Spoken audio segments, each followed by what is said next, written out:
இந்த இஞ்சி உத்தரம் ஆயுர்வேத மருத்துவம் செஞ்சு எனக்கு சிறுநீரக இழப்பு சரியாயிடுச்சு.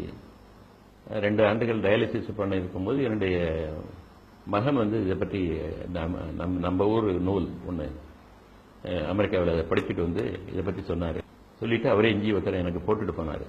அது ஒரு வருஷம் பண்ணதுக்கு அப்புறம் கொஞ்சம் கொஞ்சமாக முன்னேறி இந்த டயாலிசிஸே கம்ப்ளீட்டாக நிறுத்திட்டேன். டயாலிசிஸுக்கெல்லாம் போக முடியாதவங்க அல்லது அதற்கு அதனுடைய பொருள் செலவை ஏற்றுக்க முடியாதவங்கெல்லாம் என்கிட்ட வந்தாங்க. அவங்கள்ட்டெல்லாம் இதை சொல்லி இது போட்டு அவங்களுக்கெல்லாம் சரியாக போயிருக்கு. அதனால் அதை பற்றி சுருக்கமாக சொல்லிடுறேன். இந்த இஞ்சி உத்தரங்கிறது ஒரு 100-125 கிராம் இஞ்சியை எடுத்து அது நல்லா கழுவிட்டு அது தூளாக நறுக்கி இந்த மிக்சியில் போட்டு ஒரு சுற்று சுற்றிக்கணும். ஒரு சுற்று சுற்றினா தேங்காய் திருவண மாதிரி அந்த பதத்துக்கு வந்துடும். அதை எடுத்து ஒரு கர்ச்சீஃபில் கட்டி வச்சிங்க. அதுக்கப்புறம் ஒரு 2-3 லிட்டர் தண்ணீரை, சுத்தமான தண்ணீரை கொதிக்க வைங்க.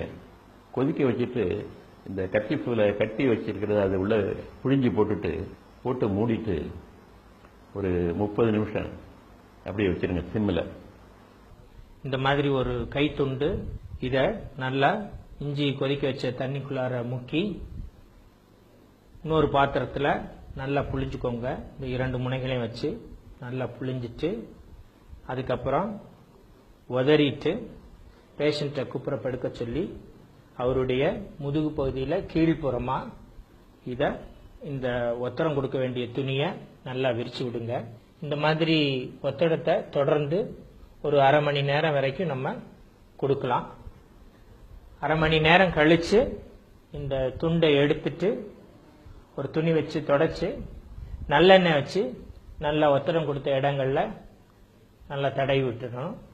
தடவி விட்டுட்டு ஒரு 1 or 2 மினிட்ஸ் பேஷண்ட் அதே மாதிரி குப்புறப்படுத்த பொசிஷன்லேயே இருக்கலாம்.